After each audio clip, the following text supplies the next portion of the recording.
En nombre del Ministerio del Ambiente, de la Universidad del Pacífico, de la Sociedad Peruana de Derecho Ambiental, les quiero agradecer el que hayan venido a este segundo encuentro de comunicadores Comunicop. Vamos a iniciar con Rómulo Acurio. Rómulo Acurio es diplomático de carrera, actual director de Medio Ambiente de la Cancillería y coordinador diplomático del equipo de negociación COP20.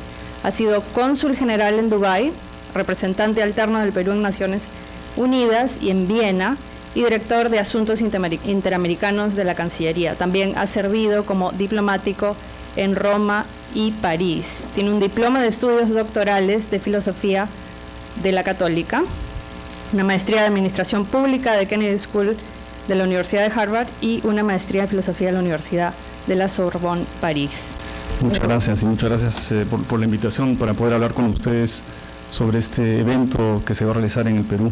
Este desafío global consiste en enfrentar la reducción de los gases de efecto invernadero de manera conjunta, que es lo que se llama mitigar.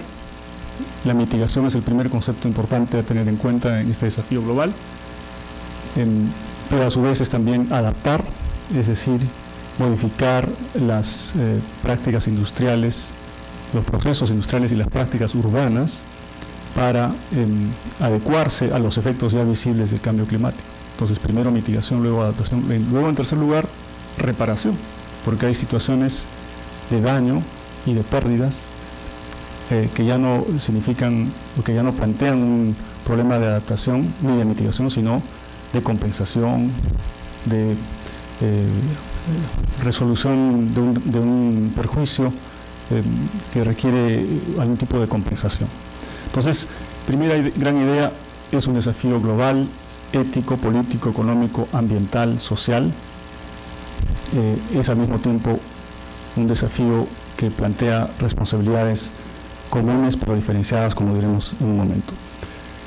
En vista de este desafío global, en el plano multilateral se estableció ya hace 20 años, en el año 94, año en que entró en vigor la Convención de Naciones Unidas para el Cambio Climático, que tiene como objetivo precisamente la estabilización de los gases de efecto invernadero a un nivel que no afecte el desarrollo sostenible, pero al mismo tiempo, y eso es lo que dice el artículo 2 de esa convención, si ustedes la revisan, al mismo tiempo el objetivo de la convención es hacer eso, teniendo en cuenta de manera atenta la necesidad de crecimiento, de desarrollo de los países. Entonces, la convención establece de inmediato esa necesidad doble, por un lado, de luchar para reducir los gases de efecto invernadero, pero al mismo tiempo hacerlo sin perjudicar la necesidad de crecimiento, de desarrollo de los distintos países, en particular los países más pobres, obviamente. Y esto naturalmente alude a lo que ustedes ven ahí, que es este concepto de las responsabilidades comunes pero diferenciadas, que es uno de los principios centrales de esta convención, y que básicamente lo que hace es reconocer que existe una responsabilidad histórica de los países desarrollados en la creación del problema, como ustedes tienen presente desde el inicio del periodo industrial. Son algunos países, básicamente del norte, los que han producido en cantidades mayores estos gases de efecto invernadero y por lo tanto han asumido una responsabilidad histórica ante la cual deben responder. Al mismo tiempo, como es obvio, hay una serie de países emergentes de alto crecimiento que están convirtiéndose en países emisores, ¿no? Emisores en referencia a los que emiten más gases de efecto invernadero, y estos países emergentes están crecientemente también asumiendo una responsabilidad similar a la de los países desarrollados. Es el caso, obviamente, de los países más poblados y de crecimiento más fuerte, como la China, la India y otros. Conviene, por supuesto, mencionar en este marco el protocolo de Kioto. Ustedes habrán escuchado hablar de este famoso protocolo, que es una derivación de la Convención Marco. La Convención Marco, como tal, si ustedes la leen, no establece acciones específicas, sino establece, como dice el título, una estructura dentro de la cual se pueden establecer acciones específicas. Por eso es que se suscribió y entró en vigor en el 2005 el Protocolo de Kioto, que es un instrumento subsidiario de la Convención y que estableció acciones concretas para algunos, los países desarrollados. Y este protocolo estableció una reducción en un porcentaje específico, que era 5% a partir del año base hacia el 2012, es decir, hace 2 años, como primer periodo de aplicación, la reducción de gases de efecto invernadero, y ha sido luego renegociado hacia adelante en un proceso que está en curso de ser ratificado en su segundo periodo. El protocolo de Kioto, respecto de la convención más amplia, lo que establece son obligaciones específicas para los países desarrollados y se propone de esa manera contribuir al propósito más amplio y global de estabilización de los gases de efecto invernadero. Lamentablemente el protocolo de Kioto no es un ejemplo positivo, exitoso de concordancia multilateral. Como ustedes saben, los resultados del protocolo han sido decepcionantes. Ha habido países que se han retirado, como Estados Unidos, y por lo tanto hay un sentimiento de frustración respecto de la capacidad de la comunidad internacional de actuar sobre la base de la Convención. Por eso es que estamos ante la situación en la que estamos, es decir, la necesidad de acordar un nuevo convenio internacional que supere, corrija las deficiencias del protocolo de Kioto en el sentido de que sea universal y vinculante. Y eso es importantísimo tenerlo en cuenta para hablar de la COP20 que tenemos que organizar aquí en el Perú. Desde el año 94 hasta ahora se estableció como parte de la estructura de la Convención Marco un proceso de reuniones anuales que se llama la Conferencia de Estados Parte, la COP, de la COP 1 a la COP 20 es el proceso que hemos seguido hasta el día de hoy, y ese proceso es una reunión de unos 15 días multitudinaria, con números en realidad fluctuantes, pero básicamente muy altos, entre 8.000 y 15.000 personas según las ciudades y según los años. Y el propósito de esas COPs ha sido avanzar, por un lado, en la elaboración de un acuerdo que supere y que enmiende el protocolo de Kioto, como les mencionaba, y de otro lado, establecer acciones más puntuales de cooperación en varios temas. La COP tiene una serie de órganos subsidiarios. Hay un órgano de asesoramiento científico llamado el SAFSTA, hay un órgano de implementación llamado el SBI, y luego hay un órgano creado hace 3 años, que es el órgano más político, que es el grupo de trabajo ad hoc de la plataforma de Durban, ADP, ustedes lo verán en la prensa a menudo porque es el espacio, el foro en el cual se está negociando el acuerdo del 2015. A eso venimos en un momento. Precisamente el siguiente slide lo que les muestra es un listado de los temas centrales de negociación actual en vista de los antecedentes que les acabo de dar. En vista de que la convención, para opinión de muchos, no ha funcionado como se quería, en vista de que los resultados en materia de cooperación y solidaridad internacional han sido decepcionantes, en vista de ello, los países han acordado negociar un nuevo acuerdo que debería concluirse en París el próximo año, en noviembre del próximo año, y que debe ser por primera vez universal, es decir, que establezca obligaciones para todos, no solamente para los desarrollados, y que sea vinculante, que sea de obligatorio cumplimiento. Este acuerdo, como les digo, debe ser concluido en el 2015 y actualmente nos encontramos en el proceso de negociación del contenido de este acuerdo. Y en ese contexto, la COP20 que se va a realizar en el Perú tiene una importancia crucial. Tiene una importancia crucial porque la expectativa es que en Lima la comunidad internacional en su conjunto se ponga de acuerdo en los elementos de ese acuerdo de 2015. Vean ustedes el desafío tan grande que tiene Lima y luego la presidencia peruana. El ponerse de acuerdo sobre los elementos de ese acuerdo o de ese convenio, de ese protocolo, no tiene todavía un nombre, implica varias cosas. Ahí he apuntado algunas de ellas. Primero, el tema de la forma legal. He mencionado ya algunos términos: la mitigación, que es la acción para reducir las emisiones; la adaptación, que es la acción para adecuar las economías y las sociedades a los efectos del cambio climático; la pérdida y daño. Pero luego hay otros elementos: la transferencia de tecnología, la formación de capacidades, etc. Todos estos elementos tienen mayor o menor importancia según los países, eso lo vamos a ver en un momento, y por lo tanto la pregunta crucial es qué forma legal darle a esos distintos compromisos. Es decir, se debe, por ejemplo, establecer una regla general para todos, con un porcentaje de reducción específico para todos los países, ya sea Brasil como Francia o Perú, o más bien se debe obligar a los países desarrollados a establecer compromisos específicos numéricos, mientras que al resto de países se les debe establecer compromisos más bien genéricos. Se debe establecer compromisos solamente para el tema de la mitigación, es decir, para la reducción de gases de efecto invernadero, o también deben tener fuerza legal las obligaciones en materia de adaptación o de ayuda para adaptación. Se debe o no colocar por escrito en el acuerdo que la transferencia de tecnología es una obligación de algunos respecto de otros, lo mismo que la formación de capacidades. El financiamiento, igualmente, debe estar o no consagrado en el acuerdo de manera escrita, o debe simplemente establecerse algunas reglas generales.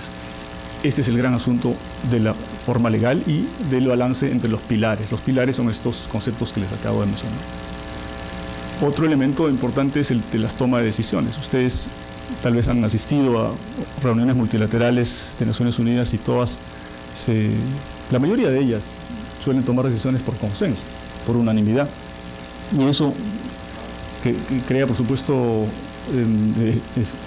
decisiones sólidas y duraderas, pero al mismo tiempo generalmente las decisiones responden al mínimo común denominador de expectativas y de intereses.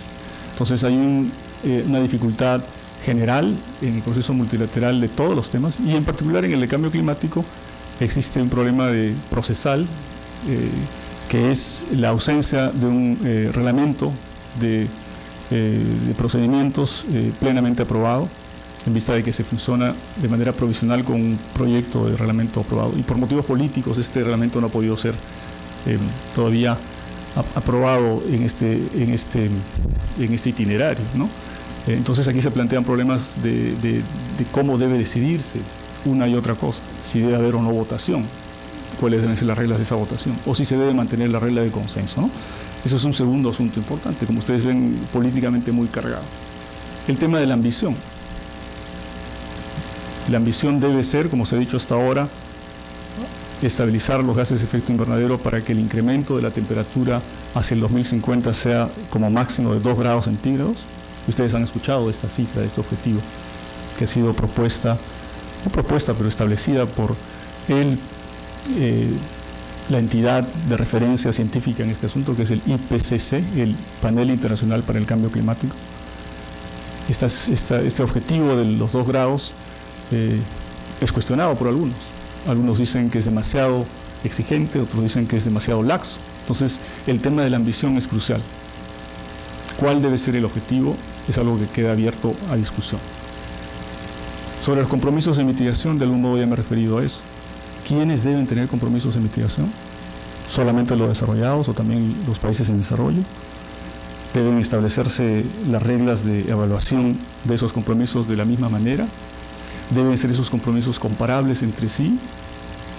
¿Debe haber o no un sistema de revisión exigente y como se dice, intrusivo o invasivo de las soberanías respectivas, en vista de que es un tema global importante?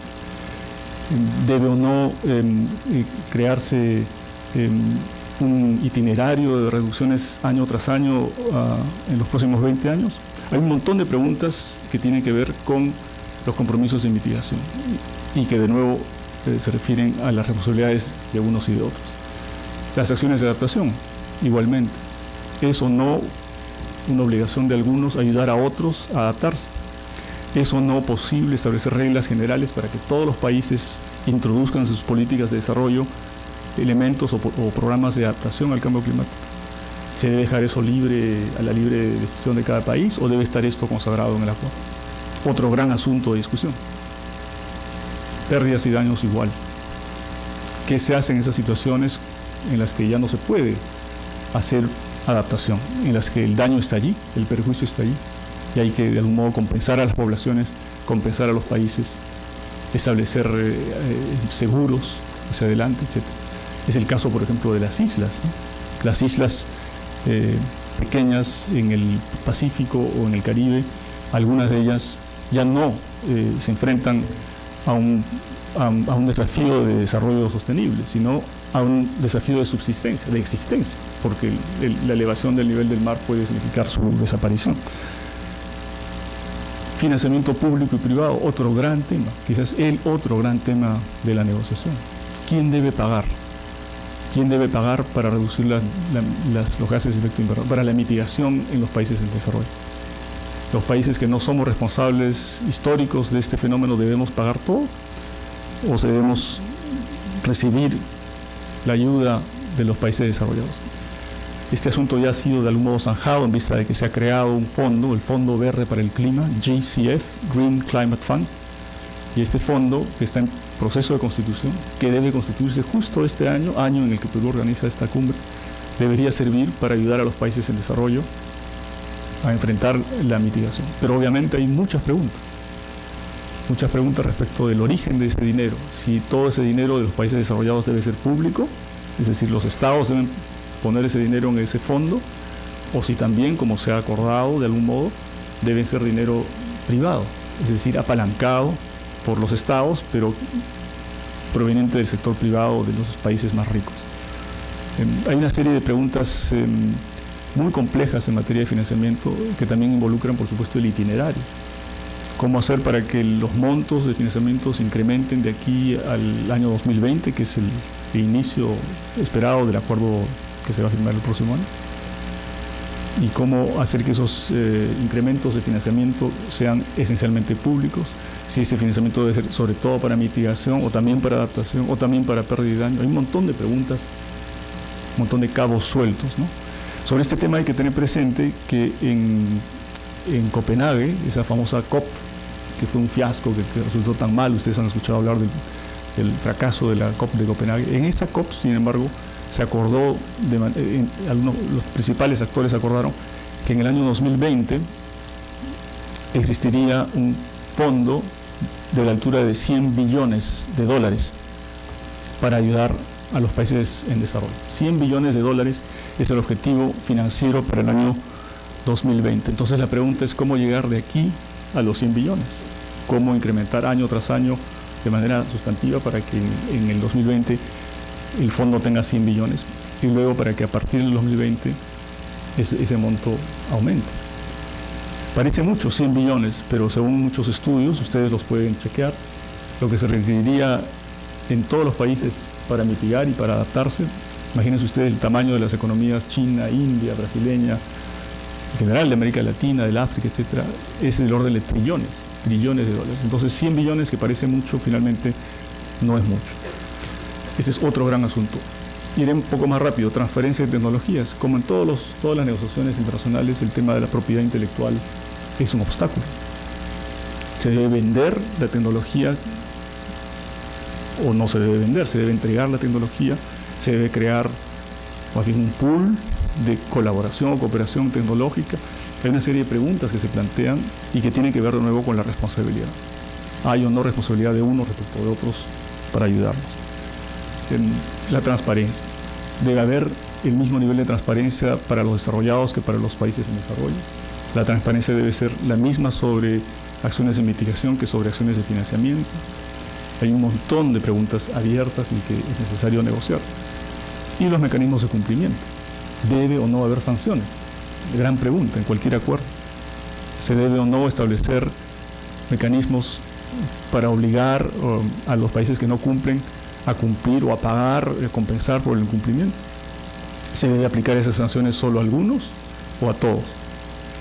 Como ustedes ven, estos no sé cuántos son, pero son 12, 13 asuntos sumamente complejos.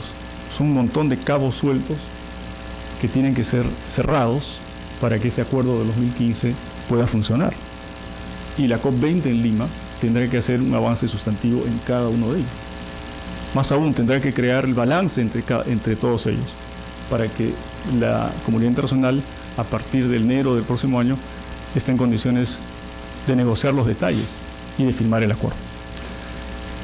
No sé si estoy siendo muy lento, pero básicamente, principales actores. Ustedes ven, hay una cantidad de cabos sueltos y ya se imaginan los intereses que hay en el mundo respecto de esos cabos sueltos, respecto de la solución de cada uno de estos asuntos.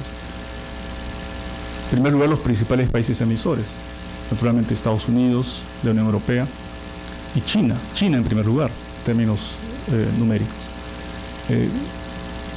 Obviamente hay algunos que admiten su responsabilidad histórica, otros que no lo hacen, como China.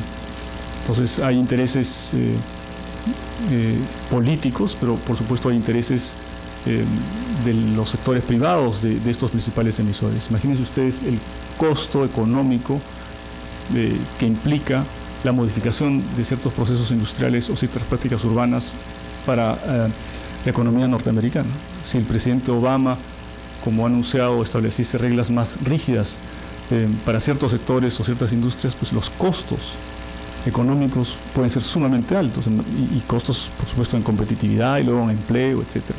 Y por lo tanto, el involucramiento de los políticos a nivel local y regional en Estados Unidos es sumamente fuerte en el tema del cambio climático. Entonces, los principales emisores tienen mucho que perder y también mucho que ganar. Y son los principales actores seguramente en esta negociación. Solo entre China, Estados Unidos y la Unión Europea tenemos al grupo de países que son responsables del 60% de las emisiones de gases de efecto invernadero. Entonces, como ustedes entenderán, un acuerdo entre ellos es un paso importante, sería un paso importante hacia el objetivo más amplio. Luego, hay una serie de grupos de negociación que se han aglutinado para poder defender intereses más o menos similares, ¿no? Hay muchos grupos, ahí menciono algunos. La Unión Europea, naturalmente, la Unión Europea que tiene una serie de planteamientos para lograr el acuerdo de 2015. El acuerdo de 2015 tiene que lograrse en París, o sea, en un país miembro, y tiene, por supuesto, que defender algunas de sus industrias, tiene que preocuparse por la vulnerabilidad de algunas de sus sociedades al cambio climático, tiene una sociedad civil de las más activas y de las más influyentes en el mundo. Ustedes saben, las ONGs y el sector privado europeo es sumamente activo y por lo tanto los líderes políticos están bajo presión por conseguir resultados. Luego ese grupo Umbrella, que básicamente incluye a países desarrollados, entre ellos Estados Unidos, que tiene intereses divergentes, pero que hacen lobby también para avanzar, pero de una manera no demasiado taxativa a nivel multilateral, sino dejando ciertos márgenes de acción a cada país. Es básicamente la posición de Estados Unidos, que está diciendo queremos resolver este problema, pero no nos pueden a nosotros ni a nadie imponer reglas comunes o demasiado rígidas. Cada país tiene su realidad y cada país debe ser dejado en libertad de establecer sus propósitos y sus objetivos. Establezcamos un acuerdo genérico, pero luego que cada país haga en función de ese acuerdo genérico lo que decida soberanamente. Y esto obviamente Estados Unidos lo hace también por la complejidad del proceso de decisión de Estados Unidos. Ustedes saben, el dominio republicano en el Congreso impide ciertas decisiones expeditivas en el Estado, y luego, por supuesto, la división de opiniones en Estados Unidos respecto al cambio climático. Luego está el grupo de integridad ambiental, donde está México, está Suiza, básicamente países que no están en otros grupos. Voy a hacer un poco más rápido. BASIC, que es básicamente los BRICS, ¿no? Los BRICS, Brasil, China, Indonesia, India y Sudáfrica, que son países que crecen países que quieren al mismo tiempo que se haga escuchar su posición, países que tienen expectativas y aspiraciones de influencia política mundial grande y por lo tanto hablan con mucha fuerza en esta negociación. Y básicamente lo que dicen es, por supuesto, todos tenemos que contribuir a mitigar, pero no nos pueden ustedes, que son, le dicen esto a los desarrollados, claro, pero ustedes, los desarrollados, no nos pueden imponer obligaciones o reglas a nosotros, porque nosotros tenemos una prioridad anterior, que es la de crecer y de eliminar la pobreza en nuestros países. Tenemos un derecho a crecer y a invertir en nuestras sociedades y por lo tanto nosotros no podemos ser los principales responsables de la mitigación, a pesar de que estos países, o algunos de ellos, son entre los principales emisores. Luego está el grupo de los países menos desarrollados, que como imaginarán ustedes, básicamente reclaman ayuda. Son países que no son responsables de esta situación y que quieren ayuda, quieren financiamiento, quieren tecnología, quieren capacitación. Están los países del ALBA, los países de nuestra región del ALBA que participan en este proceso de negociaciones como ALBA y que coordinan entre ellos también posiciones a menudo conservadoras, porque desde su perspectiva ideológica hay un intento quizás no justificado de parte de los países desarrollados de imponer reglas a la comunidad internacional y ellos no están dispuestos a aceptar esa imposición. Luego están los otros grupos como Like-Minded Developing Countries, LMDC, que es un grupo de varios continentes que tienen posiciones muy conservadoras por distintos motivos políticos y económicos.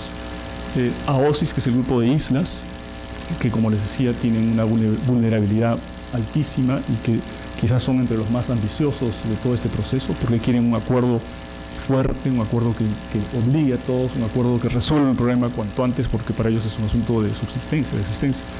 Y luego pongo ahí AILAC, lo pongo al último no porque sea menos importante, sino porque por cortesía, digamos, porque es nuestro grupo, digamos. AILAC es básicamente Alianza del Pacífico, pero incluye a otros, es Chile, es Colombia, es Costa Rica, Panamá, Guatemala y a menudo México se incorpora a las posiciones de AILAC, aunque no pertenece a ese grupo. Y AILAC, este grupo Alianza del Pacífico, como ustedes imaginarán, propone posiciones más bien moderadas, centristas, en vista de que somos países abiertos al mercado, pero que queremos a su vez inclusión social.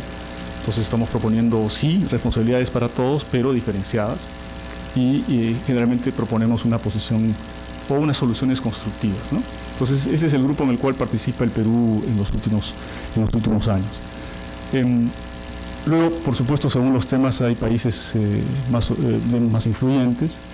No voy a entrar en el detalle, pero obviamente hay situaciones muy peculiares. Qué sé yo, Japón, después del famoso terremoto y de la reconversión radical de su sistema energético, está en incapacidad de hacer aportes de mitigación fuertes porque ahora depende del petróleo, en vista de que sus centrales nucleares están detenidas, por ejemplo. Entonces tiene una posición muy específica.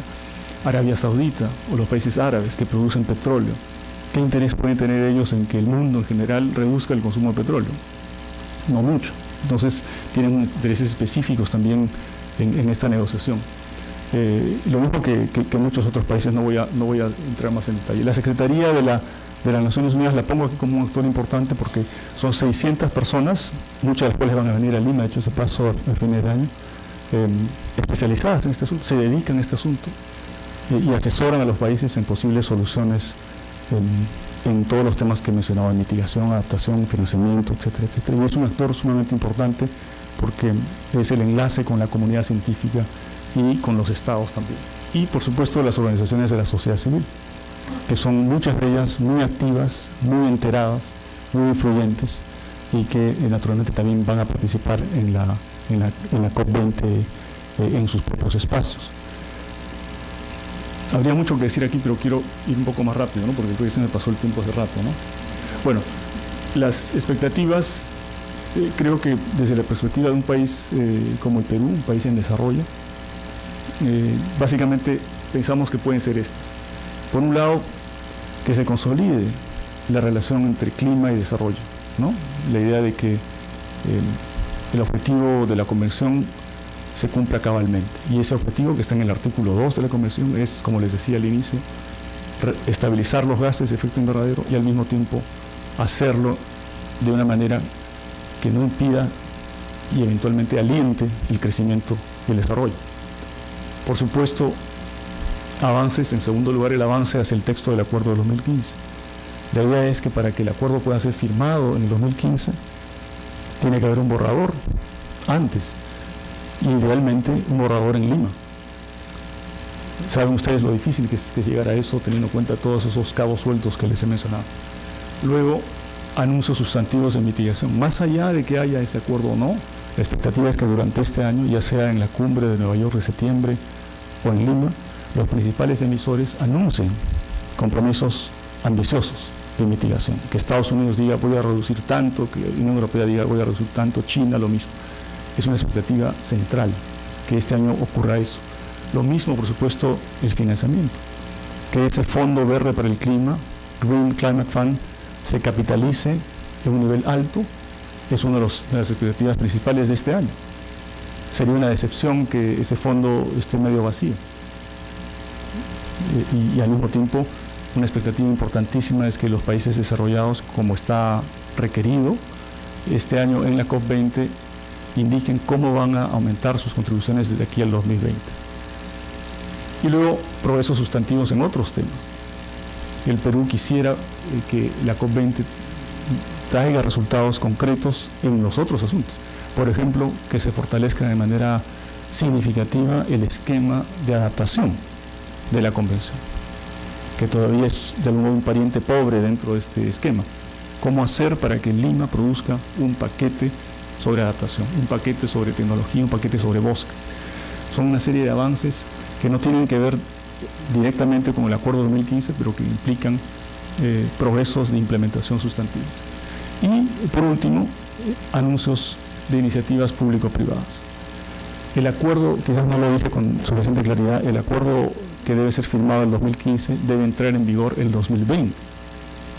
Estamos negociando algo que debe entrar en vigor el 2020. Entonces, ¿qué hacemos mientras tanto? De aquí al 2020 hay que hacer algo.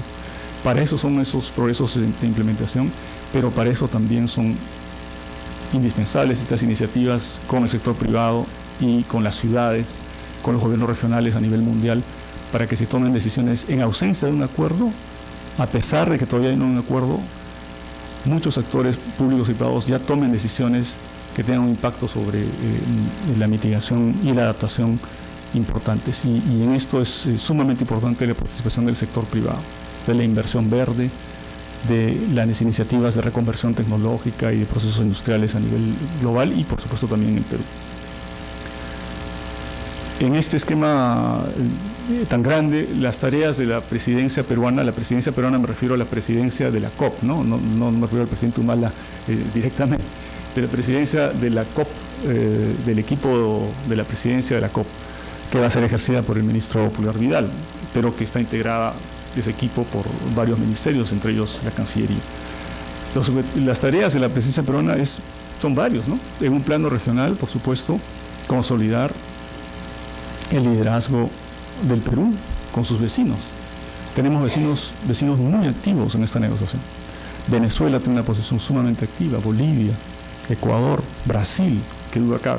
Entonces, una primera tarea es que el Perú consolide su credibilidad, se muestre ante ellos como un líder, digamos, sólido, solvente, ¿no? Esa es una tarea que hay que cumplir y que se está buscando cumplir desde ahora.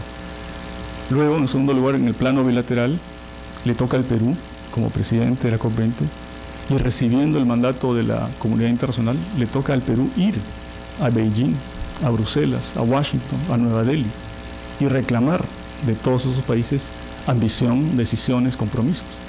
Es una tarea que recibimos de la comunidad internacional y que nos toca llevar a todos estos sitios. Ven ustedes que es una tarea sumamente compleja. El Perú tiene que ir a Washington y reclamar ciertas decisiones, tiene que ir a Beijing, hacer lo mismo a Europa, etc. Luego también en el plano ya multilateral, por supuesto, facilitar la negociación de este acuerdo. Esos cabos sueltos que les he mencionado tienen que ir resolviéndose. Y para eso se necesitan muchas reuniones. Entonces, la sociedad civil, es obvio que al Perú le toca también alentar estas iniciativas para aumentar la ambición de aquí al 2020. Le toca estar en constante vínculo y relación con entidades de sociedad civil y de sector privado a nivel mundial, no solamente nacional o regional. Y finalmente creo que finalmente creo que es importante aquí resaltar para qué hacemos esto, desde la perspectiva, creo, de la Cancillería compartida por todo el equipo. ¿Para qué el esfuerzo de invertir dinero y luego recursos humanos en organizar este asunto en el Perú? Esa es la pregunta que nos podemos plantear. Y nos parece, yo planteo esto, por un lado, algunos objetivos de corto plazo y luego algunos objetivos de largo plazo. Los de corto plazo, obviamente, el éxito de la organización logística, que salga bien, que los delegados estén contentos con las instalaciones, con el modo en que los recibimos, la hospitalidad, etc. Luego, por supuesto, el éxito del liderazgo diplomático, que el Perú demuestre que es capaz de facilitar, de conducir, de orientar, de resolver, ¿no? Es un desafío muy grande, este desafío diplomático. Pero es un desafío, estos dos, de corto plazo. Pero hay tres cosas del más largo plazo, que son el legado, lo que queremos que la COP20 deje a largo plazo. Y aquí hay al menos, por lo menos, tres indicados aquí. Primero, un avance normativo y programático a nivel nacional, regional y local en el Perú. Hacer que durante este año se avance en materia normativa, en materia programática, más en un año de lo que hubiese costado 5 o 10 años avanzar sin la COP20.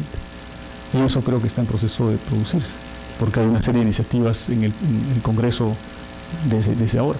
En segundo lugar, sensibilización mediática y educativa, que es un poco lo que estamos haciendo hoy. Hacer que durante este año la sociedad peruana, desde sus medios de prensa hasta su sistema educativo, adquiere una conciencia de la importancia de los asuntos ambientales y del asunto climático, una conciencia que de otro modo, sin la COP20, hubiera tomado varios años conseguir. Y por último, inversión privada. Lograr que durante este año se atraiga compromisos o anuncios de inversión privada en el Perú en una medida muy alta y que al mismo tiempo hubiera tomado muchos años conseguir si no hubiésemos hecho la COP20 en el Perú. Disculpen que ha sido muy extenso, pero quería un poco concluir con este elemento que es el para qué hacemos esto. Muchas gracias.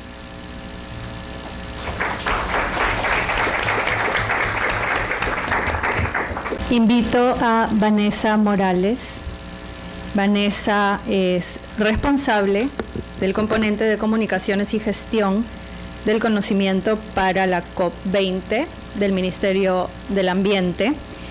Antes de esta designación, inició la estructura en comunicación interna del Ministerio del Ambiente.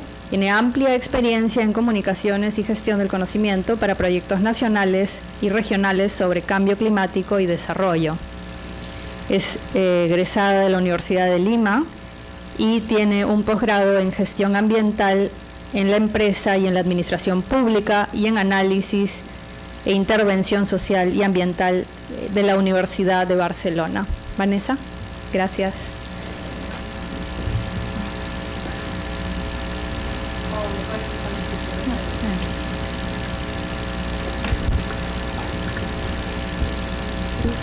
Okay.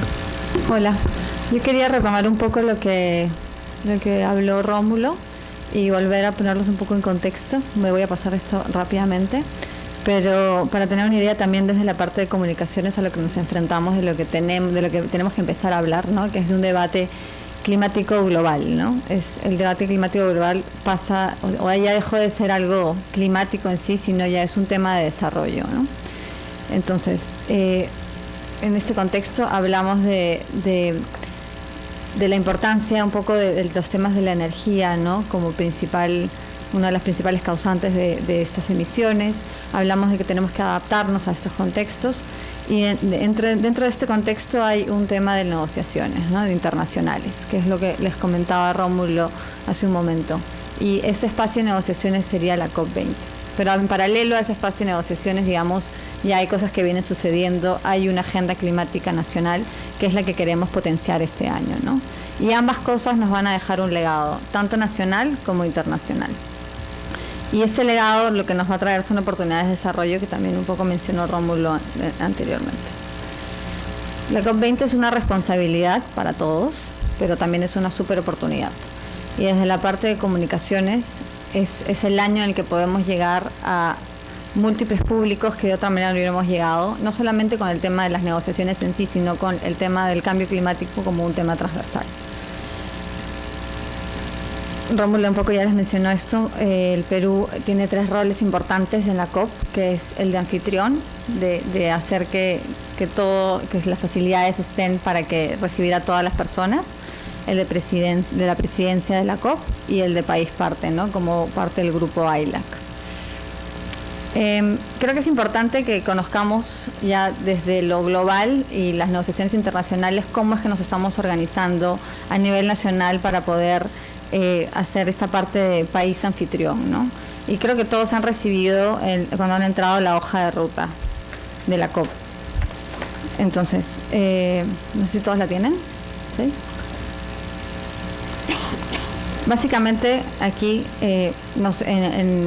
como país nos hemos organizado en 3 frentes. En el frente de negociaciones, que es el frente diplomático, donde se discuten estas reuniones bilaterales y eventos internacionales de negociación para ver los temas que mencionó Rómulo.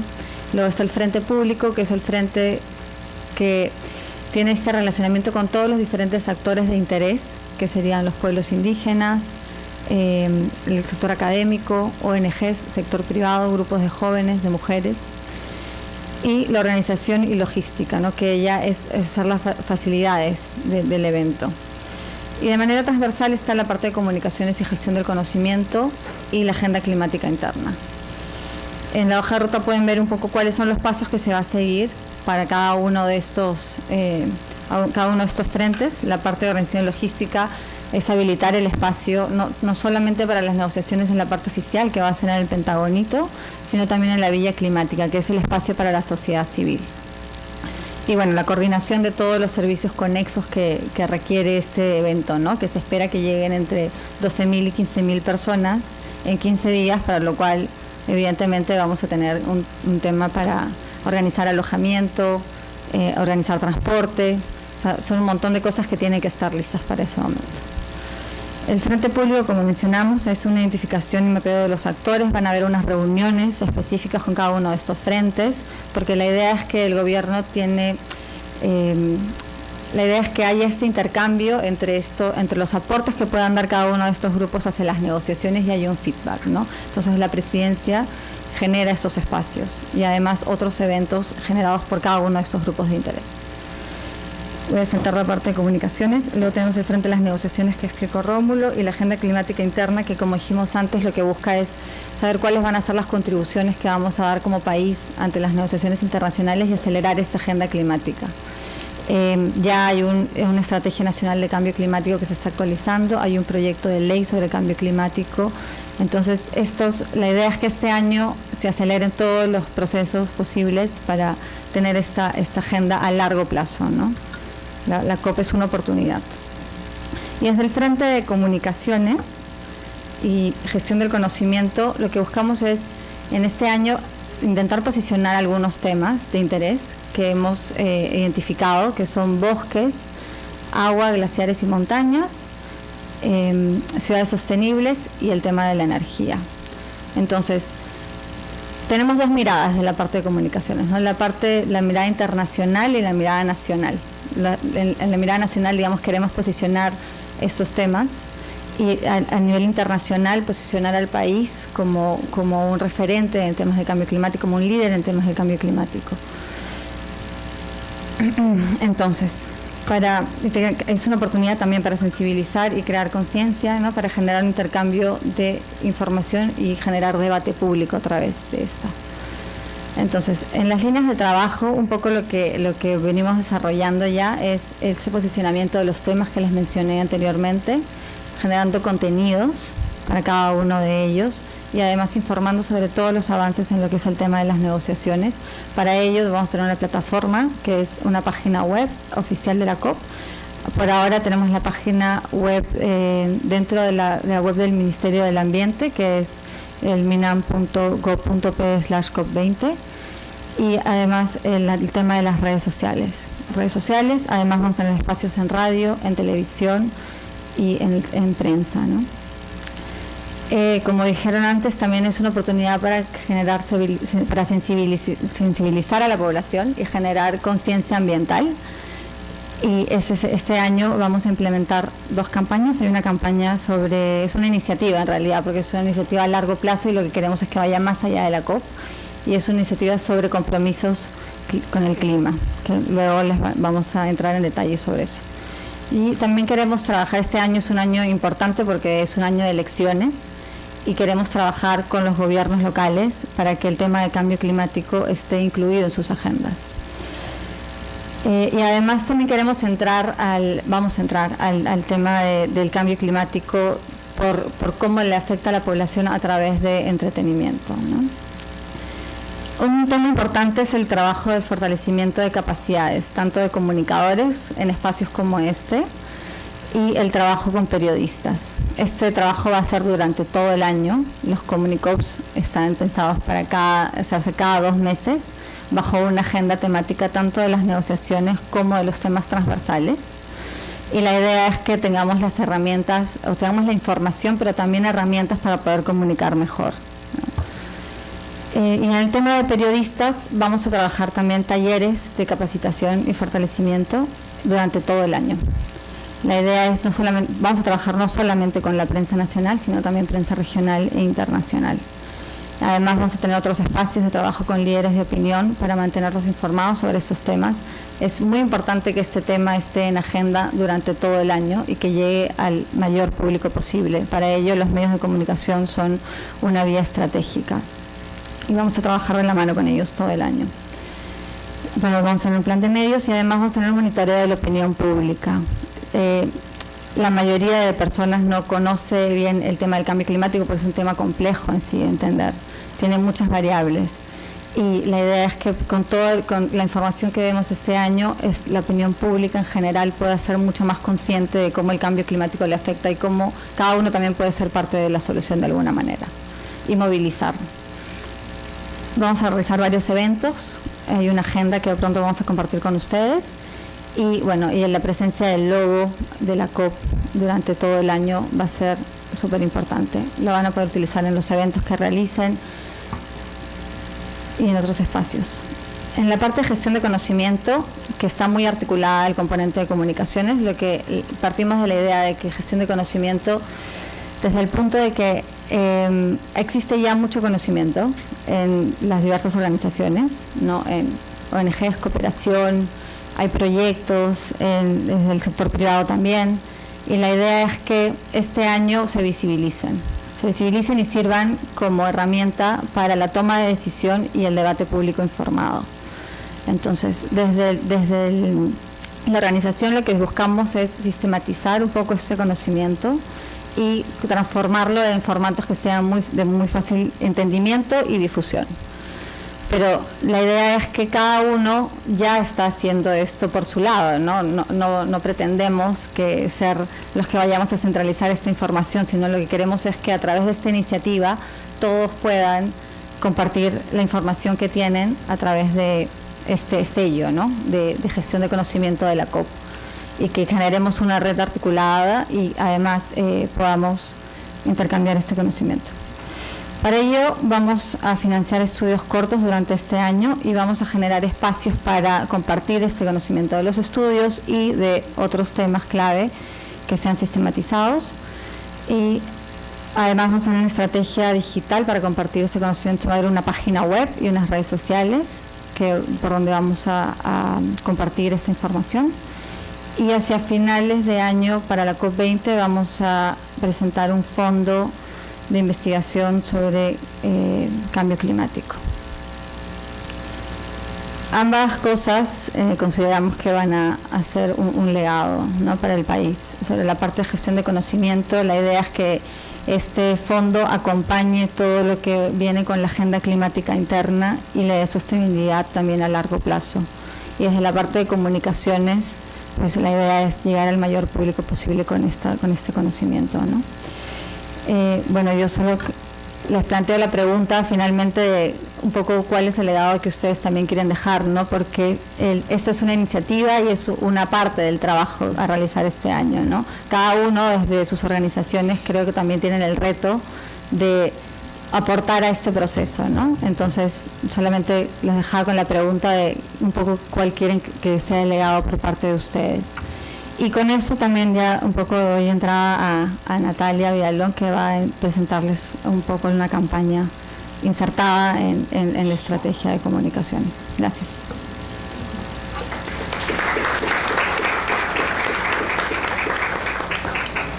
Natalia, por favor. Buenos días, como les comentó Vanessa, les voy a explicar un poco la estrategia que hemos planteado justamente para generar una plataforma de movilización ciudadana.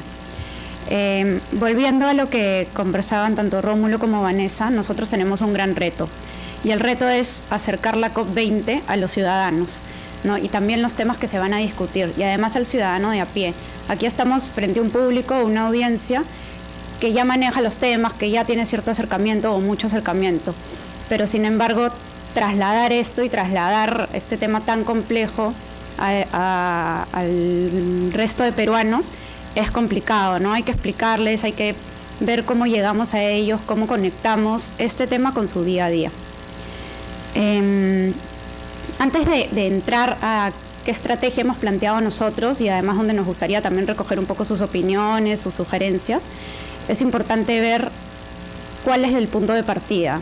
Y una pregunta general que yo planteaba aquí es, ¿cuál es el nivel de conciencia ambiental de ciudadano peruano? Lamentablemente, y si me equivoco, por favor, corríjanme, creo que actualmente todavía no tenemos cifras puntuales o data puntual para medir lo que es la conciencia ambiental, al menos en el Perú. Entonces, lo que yo he hecho aquí es un ejercicio un poco general, que luego iremos perfeccionando, de evaluar el tema a partir de otros indicadores, ¿no? Entonces, si preguntamos y si vemos las encuestas de opinión pública en donde se plantean cuáles son los principales problemas del país, vemos que solo, y esta es una encuesta del Instituto de Opinión Pública de la Católica de agosto del 2013, una encuesta nacional, solo el 8.5% indicó que el tema del medio ambiente estaba entre los principales problemas del país, frente, con gran diferencia, a problemas como delincuencia, educación, salud, que alcanzan aproximadamente un 40%. ¿Qué podemos concluir a partir de esto? Y acá nuevamente he hecho un ejercicio muy sencillo de votar algunas hipótesis para discutir sobre ellas. Podríamos concluir que el tema ambiental efectivamente no es un problema, y que nadie pide bolsas de plástico, todos recogemos la basura, todos usamos bicicleta, no hay un problema ahí. Que no es un problema tan serio como otros, ¿no? No es un problema que me afecte como me puede afectar la delincuencia o como me puede afectar un mal servicio de educación, una baja calidad de educación que va a impactar en mi desarrollo futuro. Sé que no hay mayor interés, que va un poco vinculado al B, es un tema que le pasa a otros, no me sucede a mí, no es tan importante, es más de largo plazo. O de todas o ninguna de las anteriores. Entonces, nuevamente tratando de generar algún tipo de conclusiones, nosotros creemos, y este es un ejemplo puntual de cómo quedaron las playas luego del Año Nuevo, que creemos que justamente muestra que sí es un problema, que es grave y que tiene que importarnos. Y que por tanto estamos frente a un nivel de conciencia ambiental, no voy a decir que no existe, pero creo que sí es muy inicial. Justamente revisando un poco lo que son las encuestas, encontraba que es recién desde el 2006 aproximadamente que las encuestas de opinión pública incluyen el tema ambiental entre las posibilidades de que los ciudadanos le elijan como principal problema. Sin embargo, recién desde el 2008, o sea, 2 años después, ya se empezó algunos ciudadanos empezaron a indicar que efectivamente ese era un problema. Entonces, todavía está un nivel bajo, pero igual sí hay cierto avance, ¿no? Que por lo menos ya tenemos un 8% que lo menciona entre los principales problemas del país. Entonces, nuevamente volviendo al reto, considerando que estamos ante un nivel de conciencia ambiental inicial, ¿qué necesitamos para acercar a la COP20 a los ciudadanos?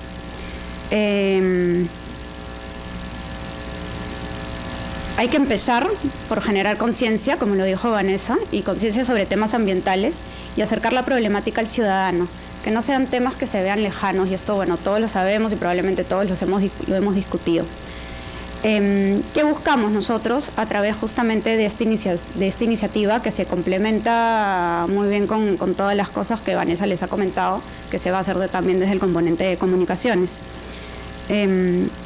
Buscamos visibilizar y sensibilizar sobre la relación directa que tenemos con el medio ambiente, generar un interés y una actitud positiva frente al tema, que no se vea tampoco, aquí no hay que, si bien es un tema en el cual hay que estar alertas, hay que preocuparse, hay que ir poco a poco a nivel ciudadano. Entonces no buscamos generar una sensación de caos o de fin del mundo, sino justamente que la gente le interese el tema y que vea que todavía aún hay cosas que hacer. Si nosotros iniciamos por una situación catastrófica, muchas veces lo que pasa y como funciona la psicología humana es prefiero no ver, ¿no? Prefiero no enterarme, va a pasar, se va a acabar el mundo, entonces mejor no hacemos nada. Es justamente lo que queremos evitar. Queremos hacer más bien un llamado a la acción, que es justamente el tercer punto que buscamos. ¿Qué proponemos a través de esta iniciativa que vamos a lanzar el 6 de marzo? Ahora les voy a contar más a detalle las fechas clave. Queremos que el ciudadano se responda a estas tres preguntas. Primero, ¿qué tengo que ver? ¿No? ¿Qué tengo que ver con este tema? Y ahí es bien importante que se vea la COP y vamos a trabajar muy de la mano con los otros temas de comunicaciones, con los medios de comunicación, con los comunicadores.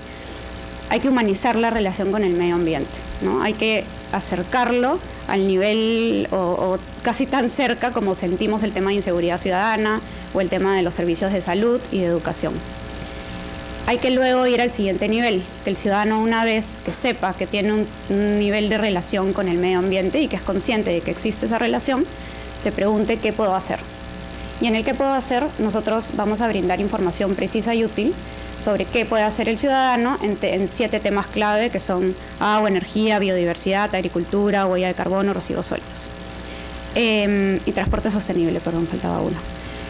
Y aquí lo que buscamos además es dar el paso a paso, ¿no? Si yo quiero ahorrar agua en el baño, ¿cómo lo puedo ahorrar? Si quiero ahorrar agua en la cocina, ¿cómo hacerlo? ¿No? Y tenemos generado un sistema en donde dice el paso a paso, ¿no? Con tips puntuales. Y finalmente, lo que buscamos es que el ciudadano se pregunte cómo me comprometo, ¿no? ¿Cómo empiezo yo a actuar en base a estos temas? Y para ello hemos generado una serie de compromisos, son aproximadamente más de 40 compromisos, y estamos brindando plataformas tanto online como offline para que los ciudadanos puedan comprometerse. ¿Cómo lo vamos a lograr? Además, aquí hay que considerar 2 cosas. Uno, la complejidad del tema, y otro tema a considerar es la complejidad del tiempo. Es una iniciativa que hay que mantener viva de marzo a diciembre, para en diciembre dar los primeros resultados del número de comprometidos. En primer lugar, es bien importante decir que esta no es una campaña exclusivamente del Ministerio del Ambiente o de la COP20. Esta es una campaña a la cual se suman una serie de instituciones, como es también la Municipalidad de Lima, ECODE, CIPE, Sabina, Ciudad Saludable, SPA y Perú 2021. Nosotros buscamos generar una comunidad de ciudadanos comprometidos, de ciudadanos, empresas e instituciones comprometidas. Lo bonito de la iniciativa es que busca crear una comunidad, pero nace ya también como comunidad. Y esto es una propuesta de la sociedad civil que le hace el Estado se suma y ahora la ponemos a la mano de todo el mundo, ¿no? También otro componente importante para lograr los objetivos que queremos conseguir es evidentemente hoy en día el componente digital.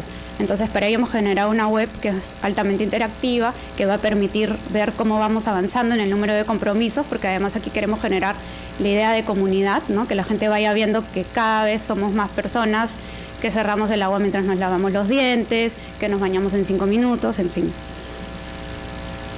Y aquí hay un ejemplo de lo que les comentaba sobre los compromisos. Son compromisos sencillos, con algunos tips, algunos datos también, para que el ciudadano vaya entendiendo cómo lo que está haciendo tiene cierto impacto en estos temas más generales o complejos que se están discutiendo. Luego también, evidentemente, si bien el componente digital es importante, hay que trabajar y muy fuertemente lo que es el componente offline, ¿no? Entonces, para ello vamos a estar presentes en distintos espacios públicos, eventos, activaciones, banners en los parques zonales. La Municipalidad de Lima ahí es parte del grupo impulsor, es clave porque nos brinda todos sus espacios. Estamos buscando llegar a lo mismo con otras municipalidades provinciales, porque esta es una campaña nacional, no solo en Lima. Spots, coordinación con municipalidades, como les decía, estar presente en ciclodías, en ferias y en general en los eventos que ustedes vayan también a plantear desde sus instituciones, ¿no? Nos gustaría que nos puedan invitar y ya más adelante explicarles sobre la iniciativa, estar presentes y sobre todo generar esfuerzos comunes, ¿no? Estamos también, y es bien importante, sobre todo porque nos estamos dirigiendo a la ciudadanía, tener voceros, referentes. Y aquí sabemos que a la COP van a venir muchísimas personas que conocen mucho de estos temas, pero que quizá no tengan tanta llegada al ciudadano común. Entonces hemos buscado artistas de distintos rubros, deportistas, chefs, en fin, que nos puedan ayudar a llevar este mensaje a la población, ¿no? Que además es un problema que a ellos también los involucra, con el cual ellos también se sienten relacionados. Bueno, aquí tenemos algunos. Y luego también, bien importante, que ya les decía, sumando alianzas, ¿no? Entonces estamos buscando el apoyo de empresas de cooperación internacional, estamos trabajando de la mano con municipalidades y además también estamos coordinando con organizaciones ambientales, sociales en general. Y les comentaba sobre los momentos clave, ¿no? Hoy en día estamos desarrollando la campaña de Intriga. Los invito a que visiten el Facebook que se llama Pon de tu parte Perú. Ahí van a poder ver estos videos que veían las imágenes de los famosos. El Facebook se llama Problemas de Relación. Justamente lo que busca es que la gente se vaya generando un poco de intriga sobre por qué hacen todos estos famosos y en general qué hace este Facebook, poniendo sobre la mesa problemas de relación. Y problemas de relación genéricos, ¿no? Obviamente la gente, siempre cuando uno menciona problemas de relación, hablan o piensan que estamos hablando de problemas de relación con pareja, ¿no? Pero poco a poco el Facebook se está abriendo a distintos temas. La revelación o los videos de revelación de la campaña se lanzan el 3 de marzo y finalmente el lanzamiento ya de la campaña en sí, que ahorita lo estamos presentando como Compromisos por el Clima, pero la campaña tiene un nombre puntual que es mucho más vendedor, tiene además también un logo, ¿no? Tiene toda una imagen, una identidad gráfica. Se lanza el 6 de marzo, los invitamos a todos el 6 de marzo a las 11 de la mañana en la Plaza de Armas de Lima. Van a estar algunos de estos artistas, el ministro, la alcaldesa, y lo que queremos ahí es generar nuestra primera gran actividad de suscripción de compromisos. Y en el año vamos a tener una serie de actividades y finalmente en la COP20 vamos a presentar los resultados. Y aquí queremos mostrar, en línea de lo que decía Vanessa, el legado, ¿no? Entonces, la comunidad generada a partir de esta iniciativa es un legado, de alguna manera, es ya un número de compromisos, un número de comprometidos.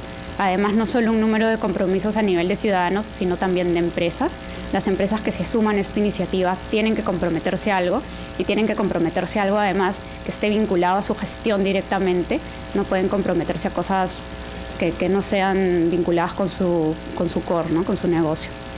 Y también queremos mantener la iniciativa a lo largo del año, del próximo año, en fin, y la iniciativa esperemos vaya avanzando también en la dificultad de los compromisos, ¿no? Porque hoy en día estamos yendo dirigidos a compromisos que son bien básicos y sencillos, la mayoría de ellos. Entonces esperamos que poco a poco esta campaña vaya evolucionando a compromisos más complejos en la medida en que vayamos generando una ciudadanía también más consciente, ¿no? Y también queremos presentarle esta iniciativa a Francia, dársela, para que ellos puedan implementarla el próximo año en Francia, ¿no? Y en París. Cerrando un poco en línea lo que decía Vanessa, la COP20 es efectivamente un reto, pero también es una oportunidad. Y desde el área de comunicación social del Ministerio, para los comunicadores sociales en general, es la oportunidad de sensibilizar sobre este tema, del cual a veces tenemos pocas oportunidades de hablar tan públicamente, ¿no? Muchas gracias.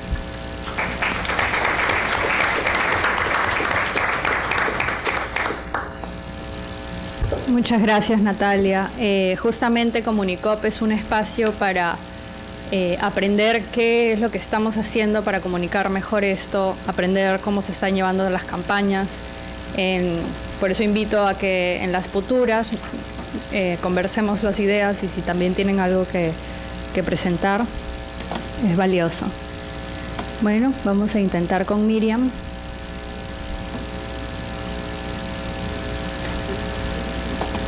Hola. Hola, Catalina. Miriam, ¿qué tal? Qué felicidad.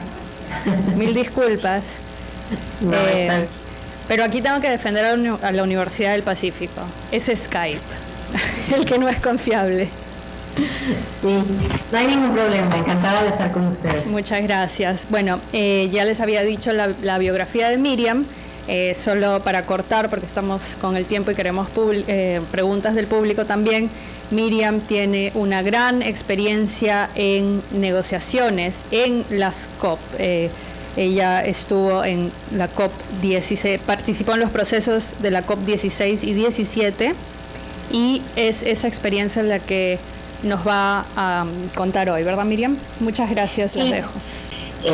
Comunicación interinstitucional principalmente, pero también comunicación con todo el resto de los actores que participan, que están involucrados en este proceso y del que ya les han hablado mis predecesores. Yo tuve la enorme fortuna de estar en el equipo de la presidencia mexicana. Yo soy miembro del Servicio Exterior mexicano y me tocó trasladarme a Bonn todo el 2010 y estar trabajando con el Secretariado de Cambio Climático como enlace con mi gobierno, ¿no? Entonces es a partir de esa experiencia que voy a presentarles hoy un poco pues lo que nosotros hicimos, cómo nos fue, qué estrategias adoptamos, qué nos funcionó, qué no nos funcionó, y bueno, espero que les pueda servir un poco.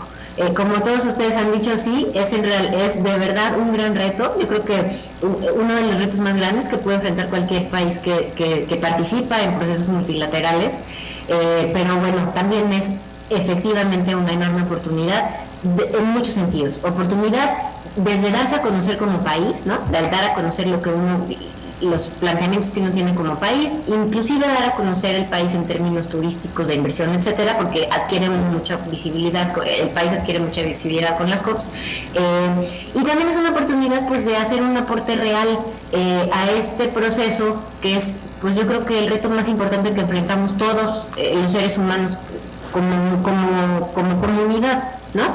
Entonces, bueno, ya sin más preámbulos voy a empezar. Siguiente diapositiva, por favor. Sí. Voy a hablar un poquito primero de Copenhague a Cancún, cómo recibimos el proceso nosotros, después las estrategias de negociación y comunicación que desarrollamos y luego lo que siguió después de Cancún y hacia Lima para México.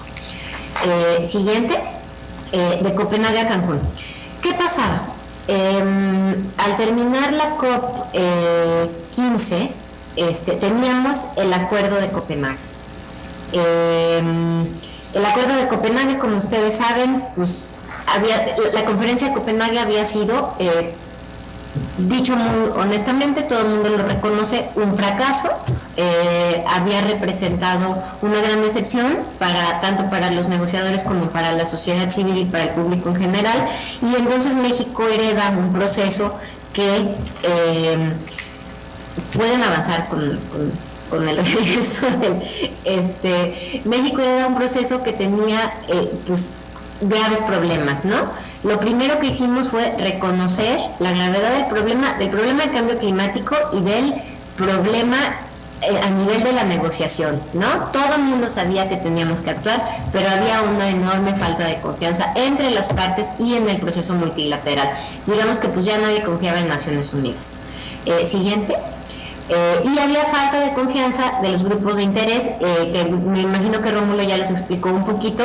Hay varios grupos de interés que participan en las negociaciones, que no son solamente ONGs típicamente, sino también hay, o en su significado más típico, sino que también hay sindicatos, representantes de gobiernos locales, representantes de parlamentos, empresas privadas, grupos de científicos, organizaciones ambientalistas, organizaciones de jóvenes y organizaciones de mujeres que participan en el proceso, digamos, de manera indirecta, porque no se sientan a negociar, pero que siempre tienen un input en lo que está sucediendo.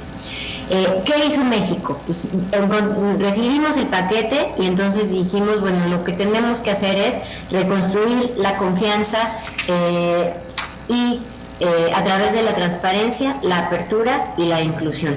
Y esa premisa estuvo presente todo el tiempo a nivel de negociación con otros estados, a nivel de comunicación con sociedad civil, a nivel de comunicación con medios y a nivel de la sociedad mexicana.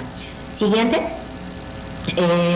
Y bueno, otra cosa que también México dijo desde el principio es: vamos a trabajar en aras de lo posible y de lo que es realizable, ¿no? Porque pues la situación realmente era muy complicada, como lo es ahora en el, digamos, en el preludio del 2015 y de la necesidad de firmar un acuerdo.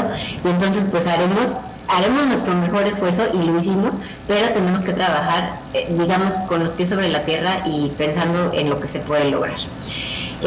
Esa fue nuestra premisa, los componentes de nuestra estrategia. Primero se desplegó una actividad diplomática alrededor del mundo muy fuerte. Tuvimos un enviado especial para cambio climático, que pienso que Perú también tiene una figura similar.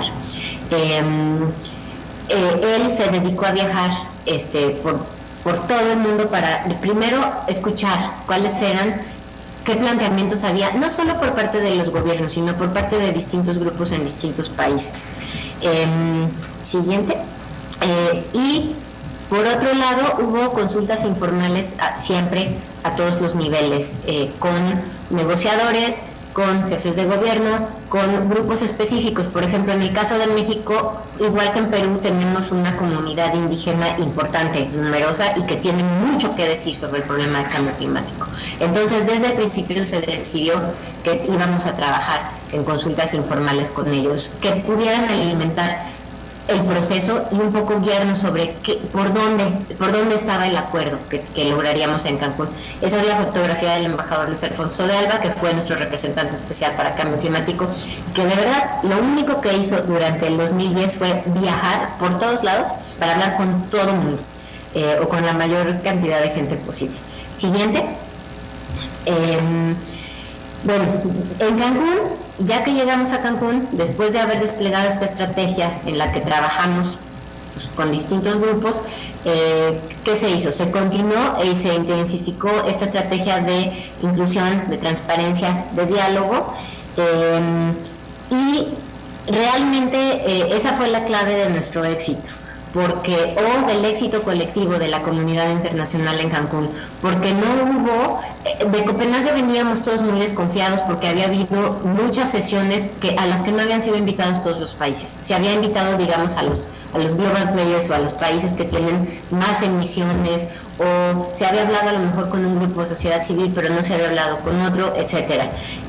Entonces, en México sí tomó una política de apertura, a lo mejor convocamos a una reunión a 20 estados partes que sabemos que tienen un asunto específico, pero todo el mundo es bienvenido a participar, o sea, la puerta jamás se cerró, y a mí me parece que ese sí es un componente y un elemento esencial para el éxito de cualquier conferencia de este tipo. Siguiente. Mensajes claves. Bueno, a lo largo de todo el proceso, todo el 2010 y durante la conferencia en Cancún, tuvimos 3 mensajes claves. Primero, sin ser optimistas, me llamaba un poco la atención lo que decía Natalia sobre el hecho de que la gente, cuando se da cuenta de la gravedad del problema, pues prefieren no hablar de él. Eso nos pasaba muchísimo. Entonces, un poco sí tuvimos que hacer como llamar la atención, direccionar la atención de todo el mundo, del público en general y de los negociadores, de que pues de nuestro trabajo colectivo dependía y depende hoy nuestro presente y nuestro futuro. O sea, si me pongo a hablar de datos duros, pues realmente estamos en verdaderos problemas. Hace días escuchaba a la secretaria ejecutiva de la Convención, Cristiana Figueres, decir que nos podemos imaginar que el mundo es como una tina, ¿no? Entonces y a la tina le caben 1000 unidades de carbono. Estoy hablando nada más, digamos, de manera muy simplista y muy esquemática. Entonces, en la historia de la humanidad solamente le van a caber a la Tierra, con todo y su atmósfera, 1000 unidades. Y llevamos 700, ¿no? Y las últimas 300 las acumulamos en un lapso de tiempo cortísimo. Entonces, ya cada que lleguemos a 1000, pues ya no vamos a tener ni presente ni futuro. Entonces, sin ánimo de parecer pesimistas, sí, México sí asumió una postura de, bueno, tenemos que asumir nuestra responsabilidad, y la responsabilidad sí es individual, pero también es colectiva, y tenemos que trabajar juntos. Por otra parte, otra estrategia fue que no era posible lograr un acuerdo sin el concurso de todas las partes. Y digo todas las partes, todos los miembros de la Convención de Naciones Unidas sobre el Cambio Climático, incluyendo los países que tienen más emisiones, pero también todos los países más pequeños o más vulnerables que pues realmente no tienen una gran cantidad de emisiones, pero que son los principales afectados con el cambio climático. Ellos también necesitaban aportar más que soluciones, su voz y sus preocupaciones. Y por otro lado, tampoco se podía lograr un acuerdo sin que se escuchara a todas las voces de la sociedad civil, de las empresas privadas, de los distintos grupos de interés. El tercer mensaje clave de México fue que no se trataba de inventar el hilo negro o partir desde cero. Finalmente, una COP es un paso más en un proceso que, bueno, en el caso de Perú va a cumplir 20 años, ¿no? En el caso de México estaba cumpliendo 16, pero es un proceso, digamos, evolutivo que nos permite como humanidad trabajar sobre el tema e ir construyendo y sentando bases para seguir trabajando, para dar los siguientes pasos y solucionar los problemas tanto estructurales como coyunturales que tenemos.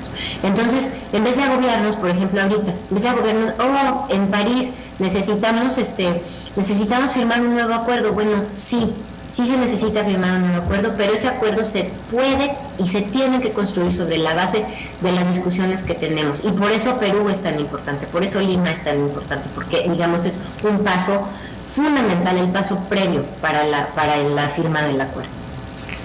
Siguiente diapositiva.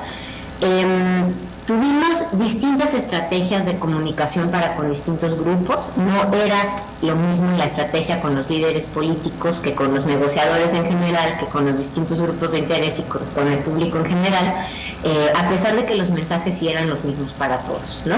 Pero pues en el caso de los líderes políticos, pues sí recurríamos mucho a la Presidencia de la República para que a alto nivel se hablara con jefes de Estado, con ministros de Relaciones Exteriores. Nuestra secretaria de Relaciones Exteriores en ese entonces, Patricia Espinosa, también se dedicó a entablar contactos personales con una gran cantidad de ministros de Medio Ambiente y de Relaciones Exteriores que finalmente nos ayudaron pues a sensibilizar y a lograr los acuerdos de Cancún que se firmaron en el 2010.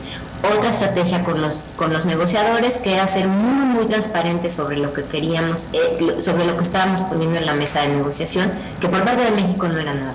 Era simplemente poner los elementos que nosotros identificábamos como los elementos comunes para poder avanzar hacia el acuerdo. Otra estrategia de comunicación distinta con los grupos de interés, escuchándolos, diferenciándolos, pero también uniéndolos, ¿no? O sea, sí teníamos eventos con jóvenes o teníamos eventos con indígenas, pero también procurábamos tener eventos donde todo el mundo pudiera participar y ellos también interactuaran entre ellos. Y si querían se confrontaran y buscaran ideas, encontraran también comunes denominadores. Y otra estrategia para el público en general, pues un poco para transmitir lo que significa una COP, lo que significa un proceso de negociación y una conferencia de este tamaño en una ciudad del país de uno, ¿no? Porque pues sí nos quedaba claro que pues para la gente de Cancún y de toda la zona de la Riviera Maya pues era como medio extraño, pues ¿qué van a hacer todos estos aquí durante 2 semanas, ¿no?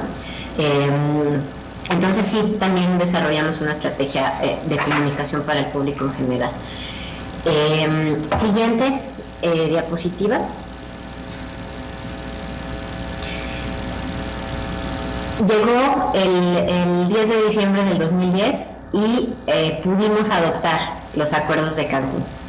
Entonces digo, no por ser mexicana, pero sí fue una conferencia muy exitosa, que para nosotros, en el caso de México, nosotros el mensaje que empezamos a difundir después de Cancún fue: Cancún es la base para continuar construyendo el régimen internacional de cambio climático. Se adoptaron muchos instrumentos de los que ya les habló Rómulo. Por ejemplo, en Cancún se creó el Fondo Verde, en Cancún se creó el Fondo de Adaptación, en Cancún se creó el Mecanismo de Tecnología, o más bien se decidió que se iban a crear. Y lo que tenía que suceder en Durban en el 2011, en Qatar, en Durban y en Qatar, era darle contenido y operacionalizar todo lo que se había acordado que se iba a crear en Cancún. Vino Varsovia el año pasado, y Varsovia construyó aún más, terminó de consolidar todos estos mecanismos que se crearon en Cancún, pero empezó a construir también la base para lo que tiene que ser Perú y finalmente Lima. Entonces, nosotros sí, como presidencia, sí tuvimos que también, una vez terminada la conferencia, no fue bueno, ya la terminé, no dormí en 2 semanas, entonces ya, adiós, ya no quiero saber nada de esto, sino vamos a difundir también y vamos a apoyar al Secretariado de Naciones Unidas y a las siguientes presidencias a difundir el mensaje de los resultados de Cancún. No fue un logro de México, eso es algo que también nos empeñamos mucho en transmitir a todos, sino un logro colectivo de la comunidad internacional. El legado de Cancún para México, siguiente. Para México, las conferencias de Cancún fueron muy importantes porque logramos el involucramiento de la sociedad civil y de otros actores en otros procesos. Después de la COP16 tuvimos la presidencia del Grupo de los 20 en el 2012. La cumbre fue en Los Cabos y es la primera vez en muchísimos años que no hay protestas en la cumbre, y no porque el gobierno haya sido represor, sino porque la sociedad civil realmente se sintió escuchada, o sea, se fue incorporada al proceso de negociación y al proceso de diálogo que nos llevó a la cumbre del G20, y se sintió escuchada y no sintieron la necesidad de manifestarse. Eso fue una enseñanza muy grande para nosotros de Cancún. Lo mismo hicimos en el siguiente proceso importante en el que nos tocó trabajar, que fue el Tratado sobre Comercio de Armas, que fue adoptado en Nueva York el año pasado. También tuvimos una gran interacción con sociedad civil y con otros actores. Y por otro lado, un cambio muy positivo a nivel de gobierno en la estrategia de comunicación social.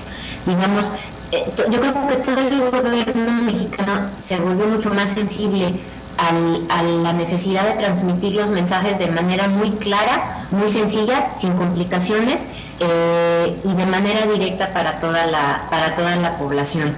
El proceso de cambio climático es un proceso muy político, pero también es muy técnico. Si ustedes abren alguno de los documentos de negociación, van a encontrar que hay una gran cantidad de iniciales y de acrónimos que uno no entiende qué es lo que están diciendo, ¿no?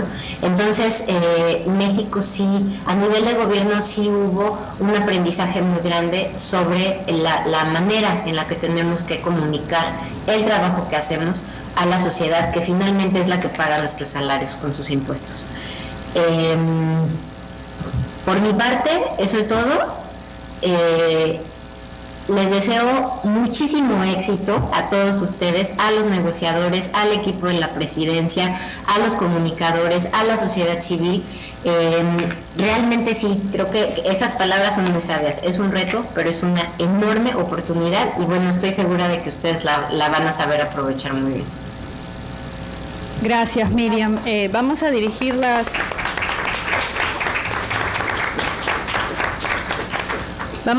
las preguntas del público primero a Miriam, porque tiene 5 minutos para quedarse con nosotros. Entonces, si hay 6. alguna pregunta para Miriam, por favor. 3. 6, dije. Una o 2 preguntas nada más. Ya, el señor, por favor, preséntese. Sí, buenos días. Una pregunta para la señorita Miriam. En el proceso que hubo en Cancún, ¿cuál fue el rol de la ciencia o de los científicos para todos los acuerdos, se supone? Y para comunicación esa es social una también. excelente pregunta. Este proceso no podría existir si no fuera por el aporte tan importante que hace la comunidad científica. Tenemos un proceso formal, digamos, que es el grupo intergubernamental sobre cambio climático. El panel intergubernamental sobre cambio climático es un panel de científicos que emite reportes de manera periódica que alimentan la negociación. O sea, ellos son los que nos dijeron no hacia Cancún, sino antes. Lo único que nos podemos permitir es aumentar la temperatura global a 2 grados centígrados, ¿no? Ellos son los que nos dicen cómo van las emisiones, de qué manera se está afectando, digamos, el calentamiento de los polos, etcétera. Entonces, a nivel formal de la negociación hay un componente muy claro, que es el alimento que le da este panel intergubernamental al proceso de negociación de cambio climático de Naciones Unidas. En el caso específico de Cancún y de México, hay uno de los grupos de interés, es el grupo de los científicos. Y el gobierno de México y el Secretariado de Cambio Climático sí buscaron la manera de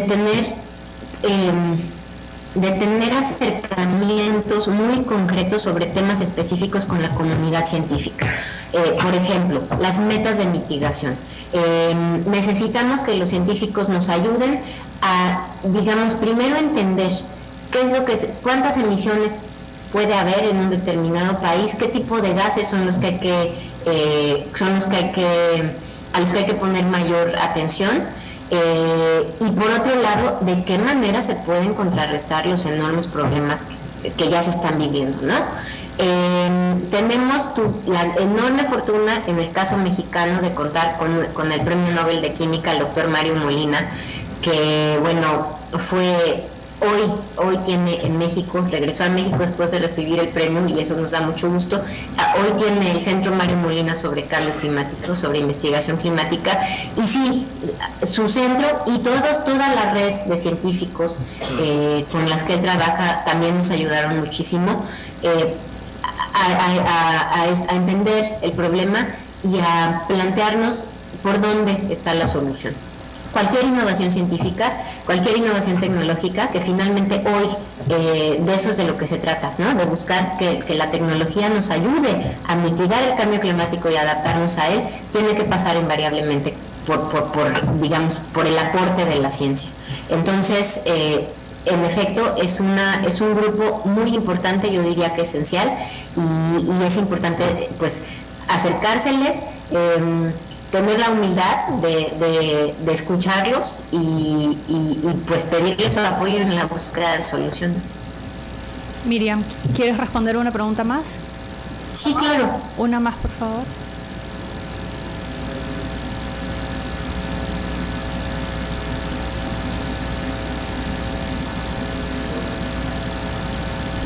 Ahorita te paso uno.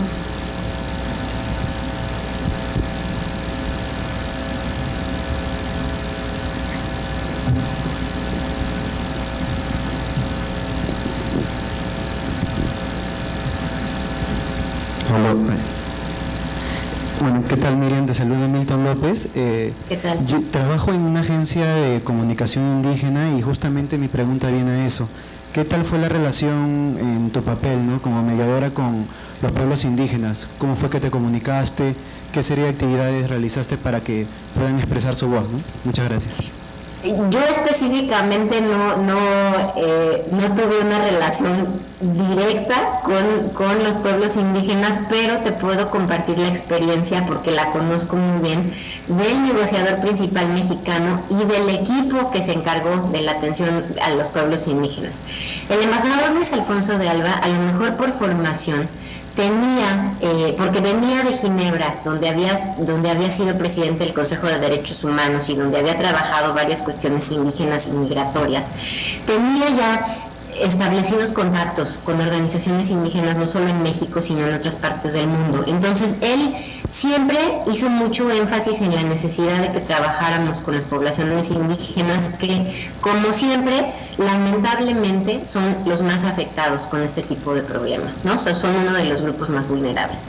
Entonces, él pidió que se organizara en México se organizaron 2 reuniones, una en Tulum,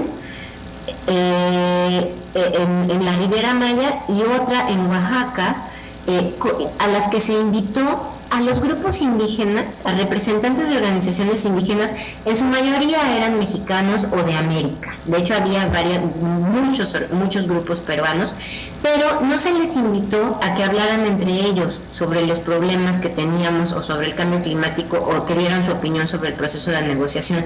Se les invitó a que se sentaran a la mesa con los negociadores, con la gente que al momento de la conferencia está en la sala y se está peleando por un párrafo, ¿no? O por cómo va a quedar la resolución o el acuerdo. Eso fue muy útil, porque nos permitió a los negociadores sensibilizarse sobre los distintos problemas que enfrentan las comunidades indígenas. No siempre fue posible atender todas sus peticiones, eso pues soy muy clara. Lamentablemente, pues también, digamos, el proceso de negociación no deja de ser intergubernamental, ¿no? Y entonces era necesario conciliar posiciones de todos los países, pero sí fue muy útil porque nos permitió introducir elementos. Por ejemplo, hay una referencia a los pueblos indígenas y a su vulnerabilidad en el preámbulo de la decisión de la CP 16.1, que es la decisión en la que están los acuerdos de Cancún. Entonces, ese fue digamos, el método que se utilizó con los grupos indígenas. Nos fue muy bien con ellos. Digamos, se desarrolló una relación tan estrecha que ahora, en el 2014, va a haber una gran reunión del Foro de Cuestiones Indígenas de Naciones Unidas en México. Miriam, ¿cómo estás de tiempo? Una más está bien. Ok, una más para Miriam. O algo en el Twitter.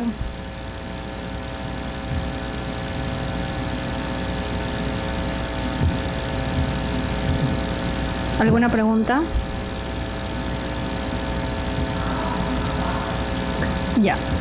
Bueno, muchísimas gracias, Miriam. Gracias a ustedes. Ha sido valiosísima tu exposición. Valió la pena intentar varias veces. Claro que sí. Muchas gracias a ustedes. Gracias. ¿Alguna pregunta para nuestro panel, Rómulo, Vanessa o Natalia? Ya, por favor. 1, 2. Tenemos uno ahí. ¿Pregunta? 2. Acurio. No, sí. ¿Sí? Y luego, después del señor, aquí la madre. Y 3, señorita que está. 4. Y al final, la señora de Lila, 5. 6. Bien, buenos días. Mi nombre es Ramón Pajares, soy representante de una empresa que se llama Conacción. La pregunta es, la señorita que ha establecido la estrategia de comunicación, pareciera que es una estrategia dirigida solamente al ámbito urbano. Y la pregunta es, ¿qué están pensando para los ámbitos rurales, donde la población campesina es la más afectada en este asunto del cambio climático, especialmente en los lugares donde hay minería? Pregunta 2. ¿Quién era el número 2? Buenos días, mi nombre es Sorreinita, soy de la Congregación Hijas de María Auxiliadora, trabajo con un grupo de voluntariado juvenil FMA Perú. La pregunta para cualquiera de los panelistas, como estrategia de sensibilización y para la movilización de la sociedad civil e instituciones para la participación directa o indirecta en la COP20 por la importancia que tiene este evento, y la toma de decisiones que se va a asumir, entre otros. Ciertamente se cuenta con los comunicadores sociales, periodistas especialistas de este tipo, pero me parece que sería conveniente, sobre todo para la sensibilización en este tiempo que nos queda, tomar muy en cuenta grupos de interés, como por ejemplo grupos de voluntariado juvenil, ¿no? Y, por la cual se podría hacer cierto tipo de modalidades de selección. No sé si de alguna manera ellos han pensado en este grupo humano de voluntarios juveniles. Pregunta 3. Me robé el micro porque no era 3, pero levante la mano. Se lo puede dar por favor a la señorita de atrás, que es la 3. Bueno. Bueno, me ha parecido interesante los comentarios de la última expositora, entonces yo quisiera preguntar a Rómulo y Vanessa especialmente qué espacios hay para este encuentro con grupos específicos de la sociedad civil, sobre todo antes de las negociaciones. Ya. Una pregunta más y vemos tiempo si hay para las 5 y para las 6, ¿sí? Tengo entendido que el primer paso para llegar a la población es sensibilizarlos. Pero ¿qué sucede si esto no es suficiente? ¿Está pensado en quizás una sanción, ya que a nivel internacional, si los negociadores no cumplen con lo pactado, pues pueden caer una sanción? ¿A nivel social puede darse el caso?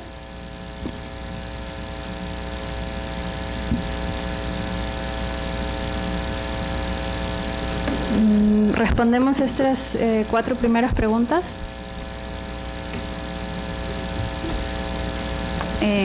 Voy a responder 3 de las preguntas. El tema de cómo llegar al ámbito rural desde la campaña, lo de los grupos de interés vinculados a la iniciativa y el último tema de la sanción.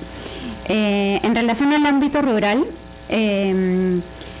sí es un público que tenemos considerado, al cual efectivamente es más complicado llegar, como bien lo ha dicho, y al cual para ello estamos trabajando distintas alianzas, empezando por los gobiernos regionales, para que ellos nos ayuden ahí a identificar cuáles son los grupos clave. Eso en un primer momento.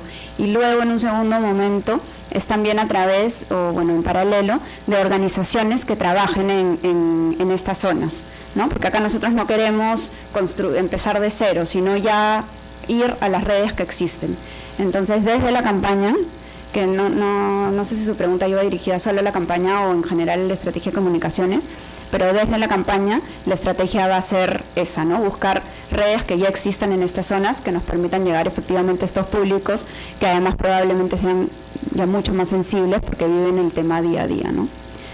En relación al voluntariado vinculado a la campaña, el voluntariado es clave en la campaña. Nosotros estamos hablando de algo bastante extenso, necesitamos voluntarios, vamos a trabajar, estamos ahí también construyendo distintas redes de voluntarios, o mejor dicho, no construyendo, sino trabajando con redes que ya existen, que son bastante importantes. Por ejemplo, para el evento de lanzamiento tenemos convocados a más de 50 voluntarios, y así lo que vamos a hacer es empezar a construir además ya un voluntariado, o mejor dicho, contribuir a su capacitación para que luego estos voluntarios puedan también continuar con la iniciativa, ¿no? Y aprovechar también nuevamente el momento de la COP para que tengamos ya un grupo de, además, influenciadores, porque nosotros consideramos que los voluntarios son influenciadores en otros públicos que puedan seguir llevando el mensaje, ¿no?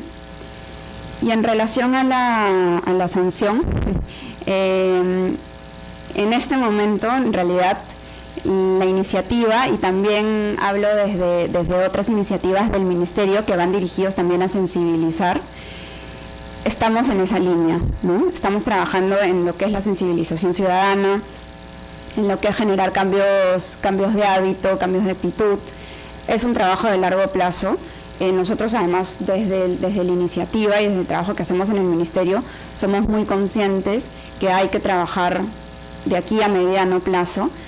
Hay sanciones para otras cosas, ¿no? Lo hemos visto con digamos, la campaña esta de los Comecaca. Ahí hay una sanción si uno no recoge, entonces existen esas sanciones. Desde el Ministerio y desde la COP la propuesta es la sensibilización.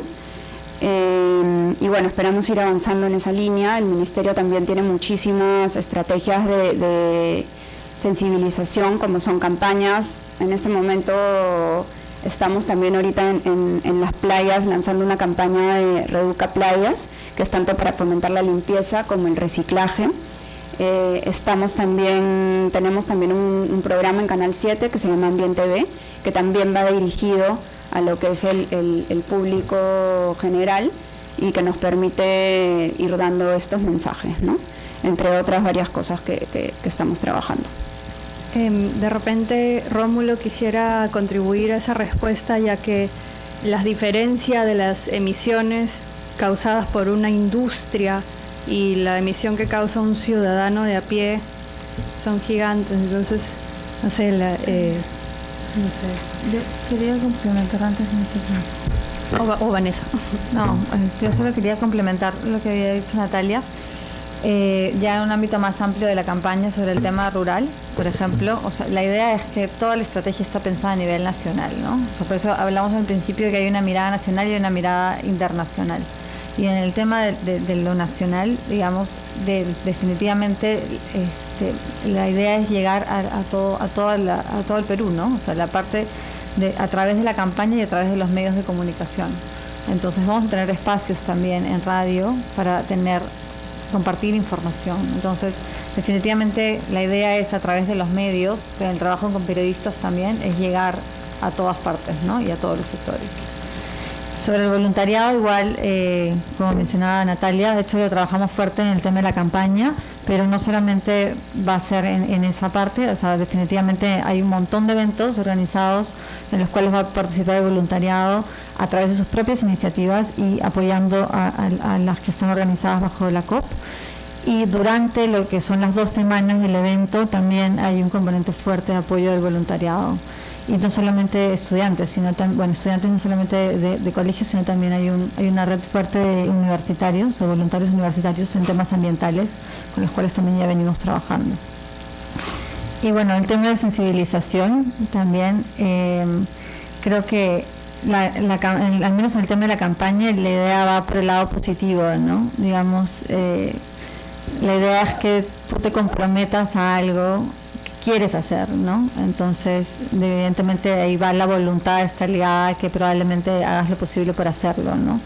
Y mostrarlo. Entonces, creo que la sanción por ahora no va a ser un medio, pero vamos por el lado positivo de la sensibilización.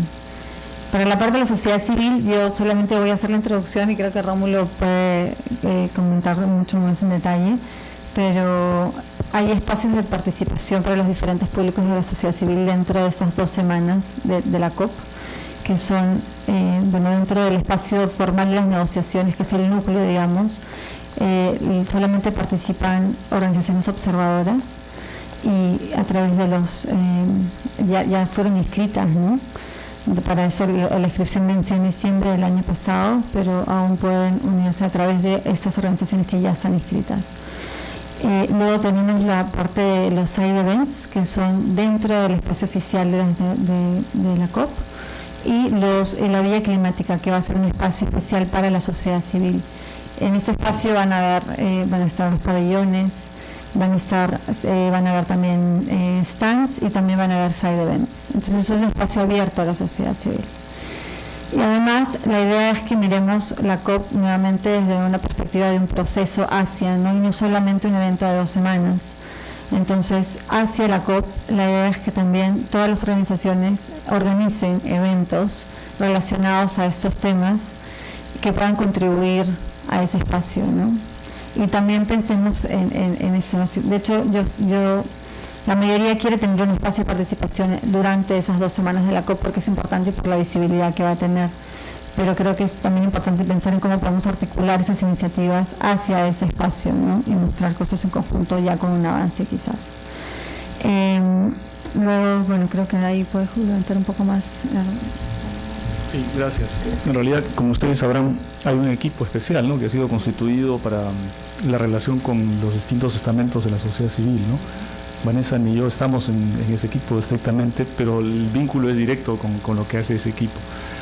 Desde la perspectiva de negociaciones, sí conviene que sepan que se ha establecido un programa, un calendario de eventos y reuniones en las que miembros del equipo de negociación van o vamos a participar en eventos organizados por este equipo de sociedad civil con distintos estamentos de la sociedad civil, un poco siguiendo el ejemplo mexicano, ¿no? Y creo que eso con dos propósitos. Me refiero a actividades que se hagan en Lima, algunas que se hagan en provincia, algunos eventos de sociedad civil ya previstos a nivel internacional, grandes eventos en otras capitales, algunos eventos que se hagan con motivo de la visita de algún negociador peruano en alguna capital, donde se convoque a miembros de la sociedad civil o del sector privado. O sea que hay varios tipos de eventos que este equipo de vínculo con sociedad civil está colocando en su calendario de trabajo y que nos involucra a nosotros los miembros del equipo de negociación, ¿no es cierto? Pero el propósito es doble, ¿no? Un propósito es, digamos así, diplomático o de negociación o internacional, que es hacer un intercambio de ideas, recibir insumos para la negociación que puedan ser útiles para la negociación. Y por otro lado, explicar lo que está haciendo la presidencia peruana para resolver los problemas de la negociación. Entonces, es en dos sentidos. Y luego el otro propósito es que si bien el equipo de negociación tiene como objetivo o tarea central conseguir los acuerdos en Lima, ¿no es cierto?, y sentar las bases para el acuerdo del próximo año, tiene que hacer ese trabajo de negociación teniendo presente todo el tiempo los legados de largo plazo, ¿no?